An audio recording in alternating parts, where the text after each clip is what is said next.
Hello दोस्तों, मैं प्रतिमा और आज हम लॉ ऑफ अट्रैक्शन की एक बहुत ही पावरफुल टेक्निक के बारे में बात करने वाले हैं, जो है विजुअलाइजेशन। बहुत सारे लोग कंफ्यूज रहते हैं, क्या होता है विजुअलाइजेशन, कैसे करना चाहिए। तो आप लोगों के लिए आज मैं इस टॉपिक को थोड़ा इजी बनाने के लिए आई हूँ। देखिए, सबसे पहले विजुअलाइजेशन का मतलब भी यही है कि आप एक माइंड मूवी बनाते हैं और जो भी आपके डिज़ायर है आप उससे रिलेटेड एक मूवी बना लेते हैं और आप बार बार उसी मूवी को प्ले करते हैं। आप उस इमोशन को जीते हैं, आप अपने अंदर वो फीलिंग लेकर के आते हैं कि येस ये हो चुका है और आप इंजॉय कर रहे होते हैं उस मोमेंट को, है ना। क्यों ये ज़रूरी है फीलिंग लेकर के आना? क्योंकि नेवल गोडार्ड बोलते हैं फीलिंग इज़ द सीक्रेट। जहाँ जिस भी चीज़ में आपने अपने इमोशंस को इन्वॉल्व कर दिया, आप देखेंगे कि वो आपकी रियलिटी बनने लग जाता है।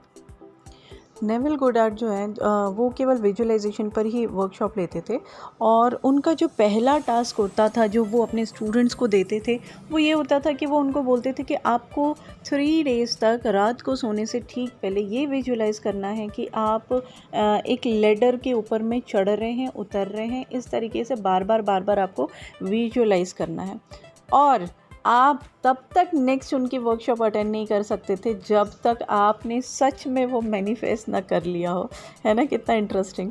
तो वो पहले लोगों के अंदर में इस छोटी सी एक्सरसाइज से उनके अंदर में वो कॉन्फिडेंस बिल्ड कर देते थे और जो भी लोग सच में रियलिटी में जैसा उन्होंने देखा था अपनी उस विजुअलाइजेशन में, वैसे ही वो लेडर्स चढ़ते उतर रहे होते थे रियलिटी में, तो फिर वो जाते थे उनकी नेक्स्ट वर्कशॉप के लिए। देखिए, पूरा गेम जो है ना वो हमारे सबकॉन्शियस माइंड का है। जिस दिन वो विश्वास कर लेता है कि येस ये विजुअलाइजेशन ही आपकी रियलिटी है, तो वो आपके सामने वैसे ही सिचुएशंस ला के रख दे। चलिए अब इस चीज़ को एक एग्जांपल से समझते हैं। ये एक न्यूज़पेपर में एक आर्टिकल भी निकला था। हुआ क्या था कि एक क्रिमिनल था और उसको फांसी की सज़ा हो चुकी थी। तो क्योंकि वो वैसे भी मरने ही वाला था, उसको फांसी की सज़ा हो चुकी थी, तो साइंटिस्ट ने बोला कि आप मुझे ये जो क्रिमिनल है ये दे दीजिए, हम इसके साथ में कुछ एक्सपेरिमेंट करना चाहते हैं।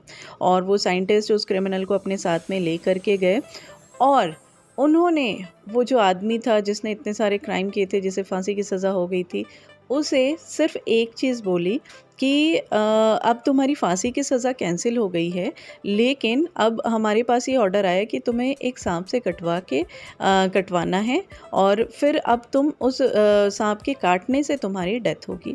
और ये भी बोला कि ये सब चीज़ें हम 24 घंटे के बाद, यानी कि कल होगा ये सारा प्रोसेस। ये ऐसा उस क्रिमिनल को बोल दिया। जब उन्होंने ऐसा बोला तो देखिए हुआ क्या, वो 24 घंटे तक वो जो आदमी था, जो वो क्रिमिनल था, उसके माइंड में सिर्फ एक मूवी चलती रही। क्या? कि कल का दिन आ रहा है, कल मुझे एक सांप से कटवाएंगे। पूरा वो सीन उसने अपने आप ही विजुअलाइज कर लिया, उसके माइंड में वो मूवी चलने लग गई और इसके बाद मेरी डेथ हो जाएगी।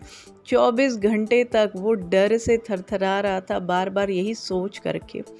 जिस दिन उसके साथ ही एक्सपेरिमेंट करना था, उस दिन उसे एक रूम में लेटाया गया, एक टेबल के ऊपर में, और वो रूम सब जगह से बंद था, केवल साइंटिस्ट थे वहाँ पर और वो क्रिमिनल था। अब उन्होंने उस क्रिमिनल के आँख पर एक पट्टी भी बांध दी और उसे यही बोला कि अब हम तुम्हें एक सांप से कटवाने जा रहे हैं। हुआ क्या कि वो लोग कोई सांप वाप तो नहीं लेकर के आए थे, लेकिन अपने साथ में एक घोड़ा लेकर के आए थे, जिसे बिल्कुल साइलेंटली उस रूम में लेकर के आए वो लोग। और जब वो क्रिमिनल लेटा हुआ था, उसके आँख पे पट्टियाँ बंधी हुई थी, तो उस घोड़े ने उस क्रिमिनल के पैर की एक उंगली को सिर्फ चाटा, अपने मुंह से सिर्फ टच किया और विदिन 1 आवर उस आदमी की डेथ हो गई। और जो साइंटिस्ट थे वो बहुत शॉक्ड थे कि ये ऐसा क्यों हो गया, ठीक है।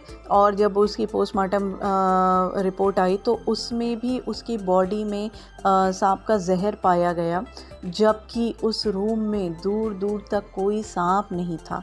तो फाइनली जो साइंटिस्ट थे वो इस कंक्लूज़न पे पहुँचे कि जब हमारा माइंड रेडी हो जाता है किसी भी चीज़ को एक्सेप्ट करने के लिए, क्या हुआ, उस क्रिमिनल ने ये एक्सेप्ट कर लिया कि मुझे तो सिर्फ सांप ने ही टच किया है या काटा है और मैं अब मेरी डेथ निश्चित है ना। तो 24 आवर्स के अंदर में उसकी बॉडी में वैसा पॉइज़न भी बनना शुरू हो गया।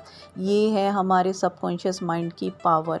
तो क्यों ना इस पावर को हम एक पॉजिटिव वे में यूज़ करें, क्यों ना हम इसे एक क्रिएटिव वे में यूज़ करें। आपको अपनी लाइफ में जो भी चाहिए, लग्जूरियस लाइफ चाहिए, सक्सेस चाहिए, हैप्पीनेस चाहिए, मनी चाहिए, क्यों ना हम उसे अट्रैक्ट करने के लिए इसे यूज़ करें, है ना। तो एक अभी छोटी सी एक्सरसाइज आप लोगों को करवाऊंगी मैं। अगर आप इंटरेस्टेड हैं ये चेक करने के लिए कि सच में आपका माइंड क्या क्या क्रिएट कर सकता है, कैसे उस आदमी की बॉडी में वो पॉइज़न क्रिएट हुआ था, और कैसे अभी हम एक एक्सरसाइज से ये चेक करेंगे कि हम क्या क्या क्रिएट कर सकते हैं, है ना। तो थोड़ी देर के लिए आंखें बंद कीजिए, अपनी बिल्कुल शांत जगह पर बैठ जाइए, अपनी आंखें बंद कीजिए। अपने आप को अब आप देखिए कि आप अपने घर के किचन में हैं और आपके सामने में वेजिटेबल बास्केट है। उस बास्केट में एक नींबू रखा हुआ है ना, बिल्कुल पीले रंग का नींबू है। आप उस नींबू को अपने हाथ में उठा रहे हैं, आप उसको टच कर रहे हैं, उसको स्मेल कर रहे हैं। टच करने से समझ में आ रहा है कि वो बहुत जूसी है ना। अब आपने क्या किया है कि आप एक नाइफ़ ले रहे हैं और उस नींबू को 2 पार्ट में कट कर रहे हैं।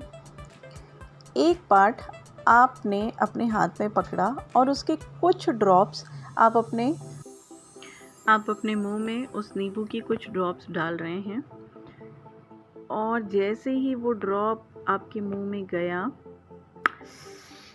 आपको उसका टेस्ट महसूस हो रहा है। आपके दांत खट्टे हो गए हैं, आपका मुंह पूरा सलाइवा से भर गया है ना। अब आप अपनी आंखें खोल सकते हैं।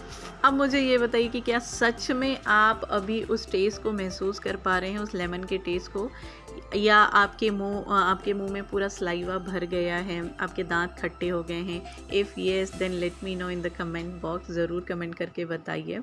अगर वीडियो अच्छी लगी होगी तो प्लीज़ लाइक कीजिए, सब्सक्राइब कीजिए मेरे चैनल को, और अपने फ्रेंड्स के साथ में ज़रूर शेयर करिए। मैं इस तरीके के और भी वीडियोज़ आप सबके लिए लेती आऊँगी। साथ ही अगर आप मेरे साथ इस तरीके की और भी अच्छी एक्सरसाइजेस करना चाहते हैं और ज़्यादा कुछ सीखना चाहते हैं लॉ ऑफ अट्रैक्शन के बारे में, तो आप मुझे ज्वाइन भी कर सकते हैं। डिटेल्स आपको डिस्क्रिप्शन बॉक्स में मिल जाएगी। Thank you everyone, thank you.